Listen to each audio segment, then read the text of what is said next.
Sri Gurupya Namaha. I am Lakshmi from Panvidyashram. Welcome you all children. Today I am going to continue the chapter The Mughal Empire.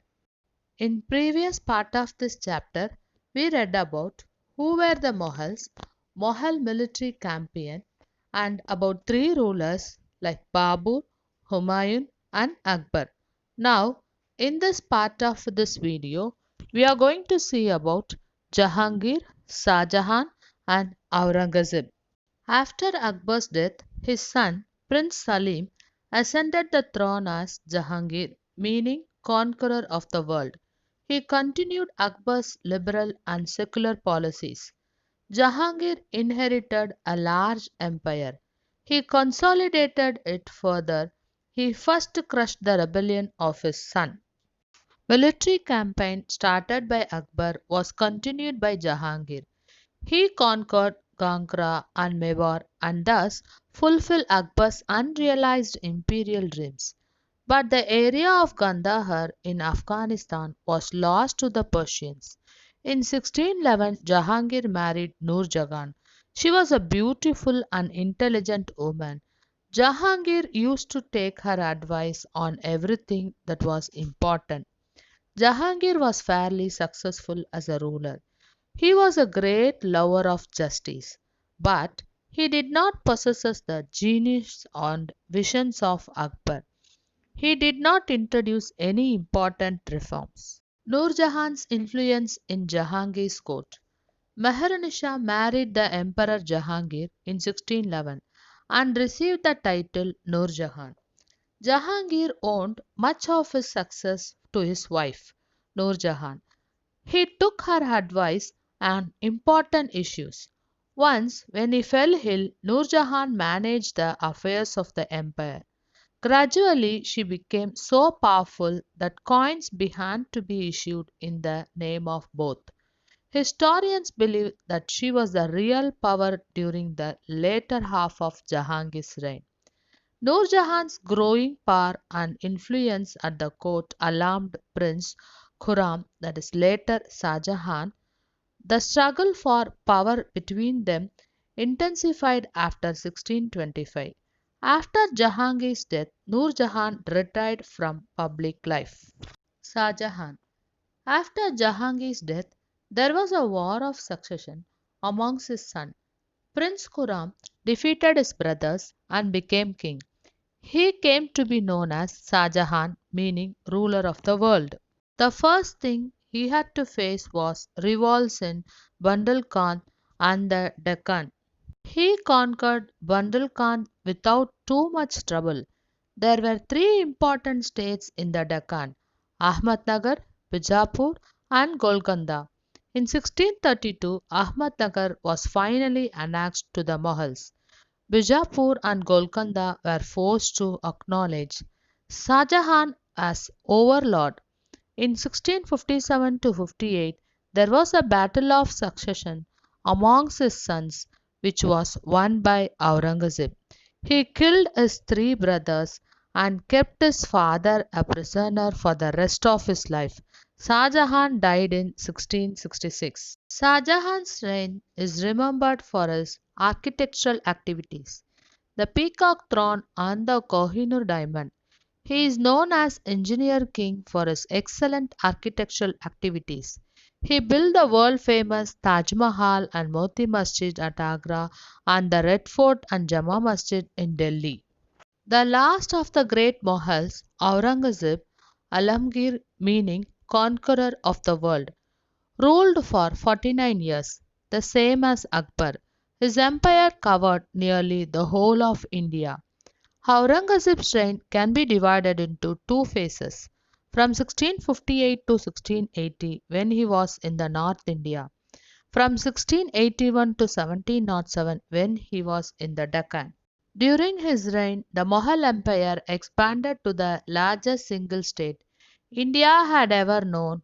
By the end of 17th century, it stretched from Kashmir in the north to Karnataka in the south, and from the Hindu Kush in the west to Chittagong in the east.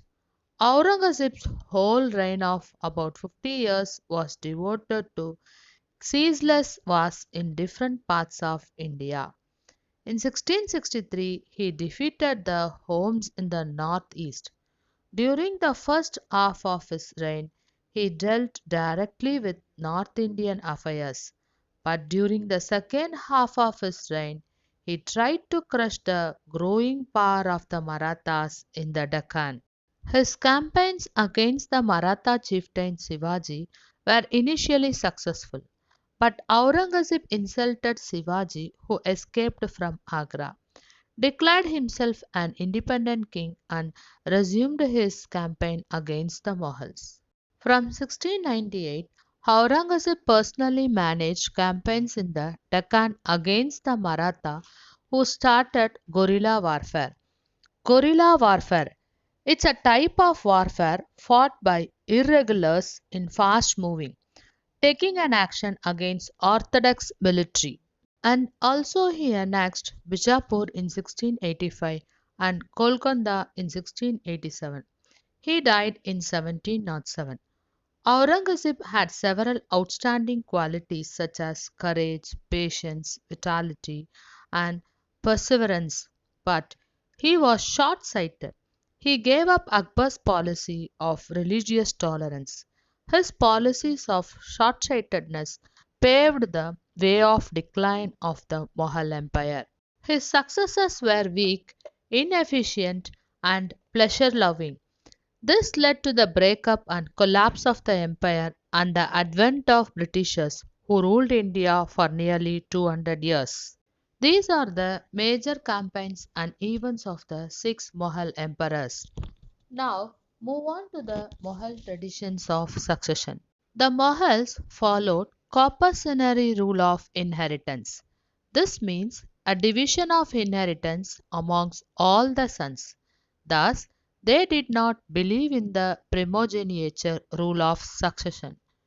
Primogeniture is a system of inheritance in which the eldest son inherits his father's estate. Next, Mughal relations with other rulers. As the Mughals became powerful, many other rulers joined them voluntarily in order to strengthen his position.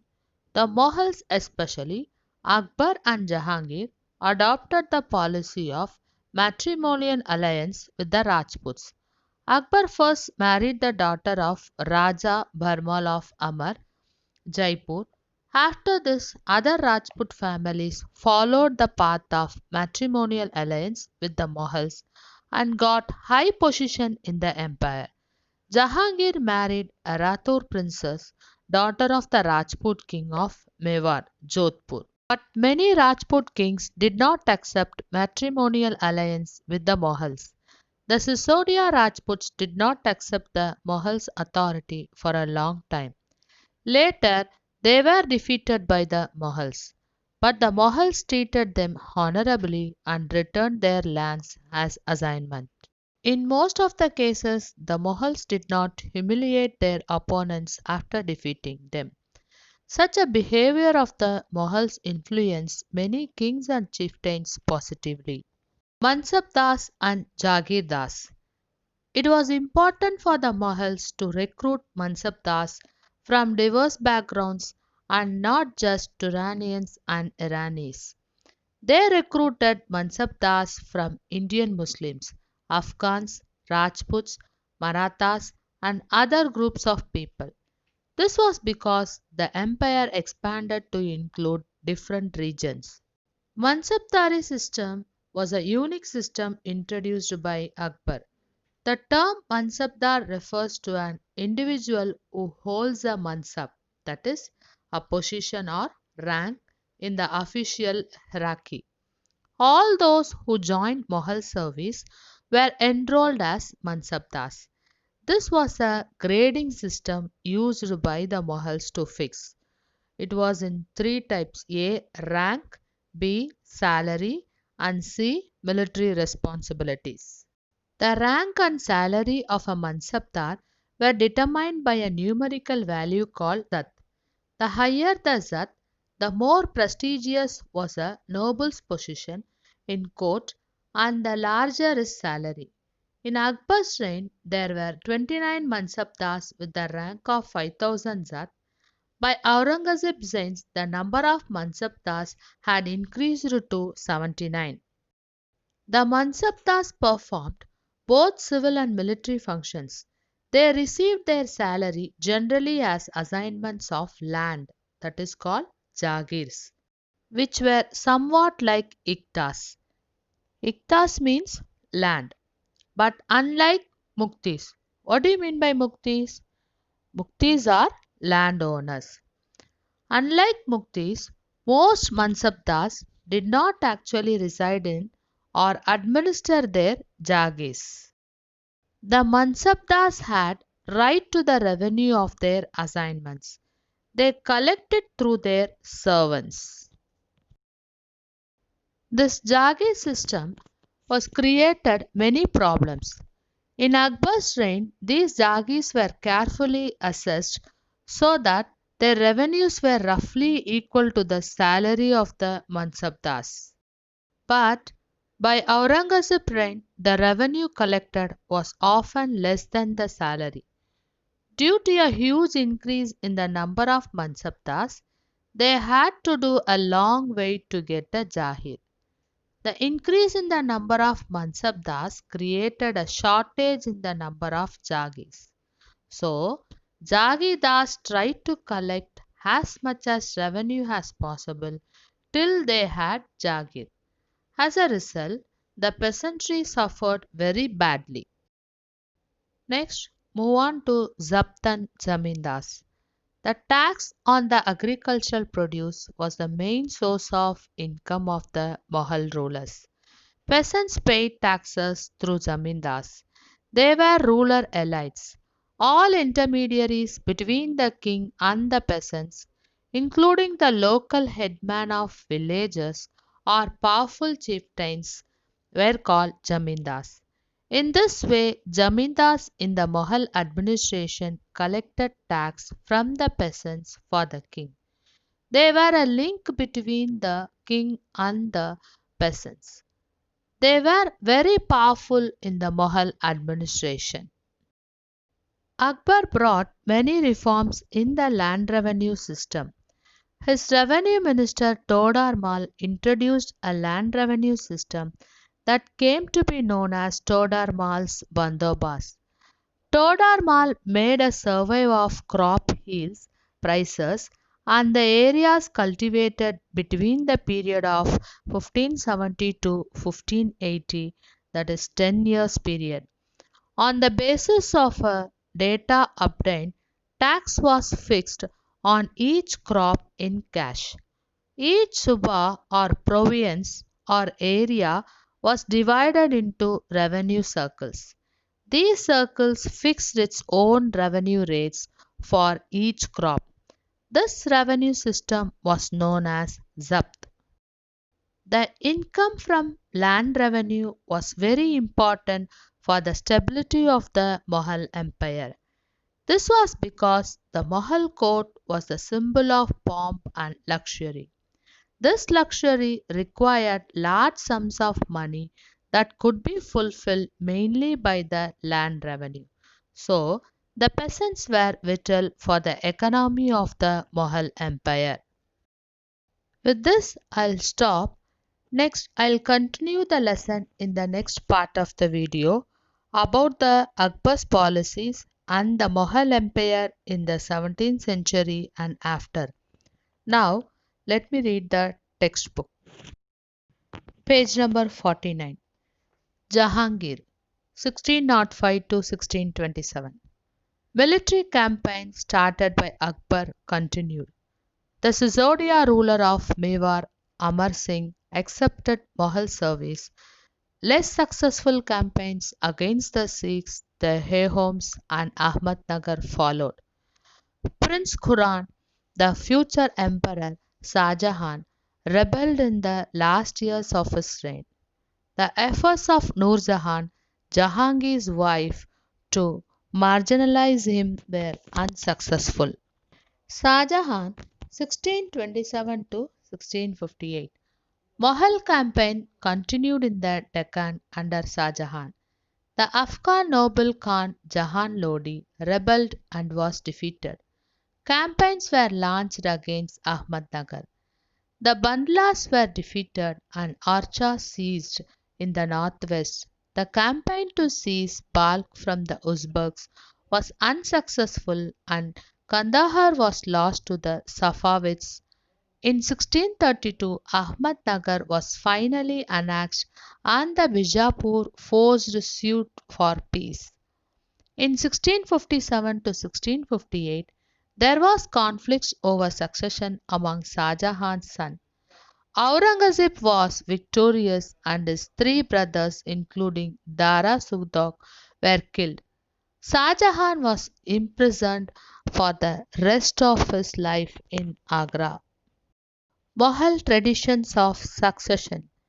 The Mughals did not believe in the rule of primogeniture, where the eldest son inherited his father's estate. Instead, they followed the Mughal and Timurid custom of coparcenary inheritance, or a division of the inheritance amongst all the sons. Follow the highlighted passage in Table 1 and note the evidence for rebellions by Mughal princes. Which do you think is a fairer division of inheritance, primogeniture or coparcenary? Mughals' relations with other rulers. Take a look at Table 1 once again. You will notice that the Mughal rulers campaigned constantly against rulers who refused to accept their authority. But as the Mughals became powerful, many other rulers also joined them voluntarily. The Rajputs are a good example of this. Many of them married their daughters into Mughal families and received high position, but many resisted as well.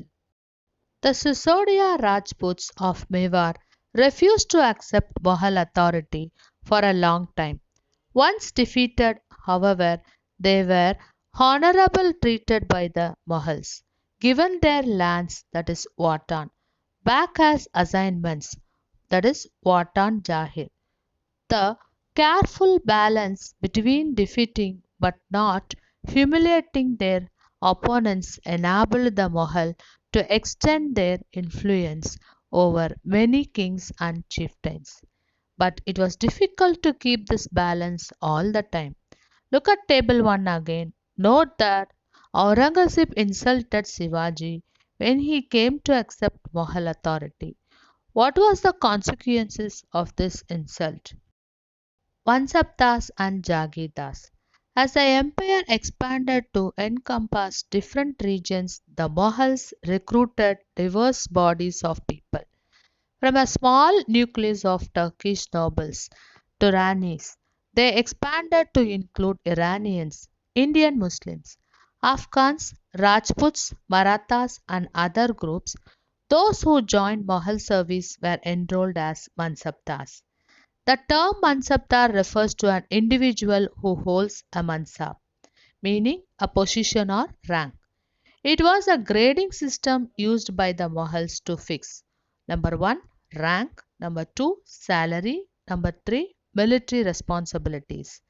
Rank and salary were determined by a numerical value called Zat. The higher the Zat, the more prestigious was the noble's position in court and the larger his salary. The Mansabdar's military responsibilities required him to maintain a specified number of Savar or cavalrymen. The Mansabdar brought his cavalrymen for review, got them registered, their horses branded, and then received money to pay them as salary. Mansabdars received their salaries as revenue assignments called Jagis, which were somewhat like Iktas, but unlike Muktis. Most Mansabdars did not actually reside in or administer their Jagis. They only had right to the revenue of their assignments, which was collected for them by their servants, while the Mansabdars themselves served in some other part of the country. In Akbar's reign, these Jagis were carefully assessed so that their revenue were roughly equal to the salary of the Mansabdars. But Aurangzeb's reign, this was no longer the case, and the actual revenue collected was often less than the granted sum. There was also a huge increase in a number of Mansabdars, which meant a long wait before they seized a Jagir. These and other factors created a shortage in the number of Jagirs. As a result, many Jagirdars tried to extract as much revenue as possible while they had a Jagir.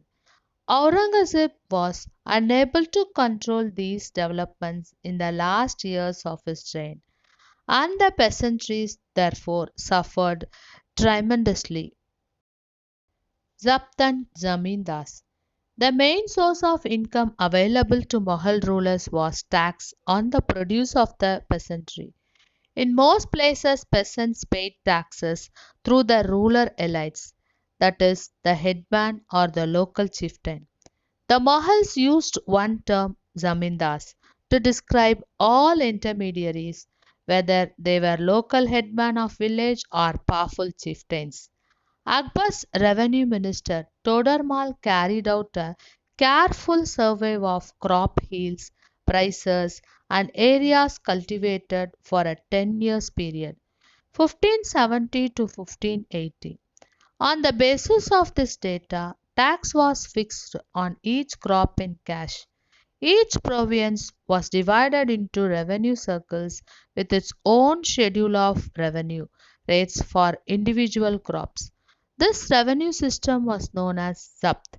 It was prevalent in those areas where Mughal administrators could survey the land and keep very careful accounts. This was not possible in provinces such as Gujarat and Bengal. In some areas, the Jamindars exercised a great deal of power. The exploitation by Mughal administrators could drive them to rebellion. Sometimes Zamindars and peasants of the same caste allied in rebelling against Mughal authority. These peasants' revolts challenged the stability of the Mughal Empire from the end of the 17th century. Rest of the lesson I'll continue in the next part of the video. Thank you, children.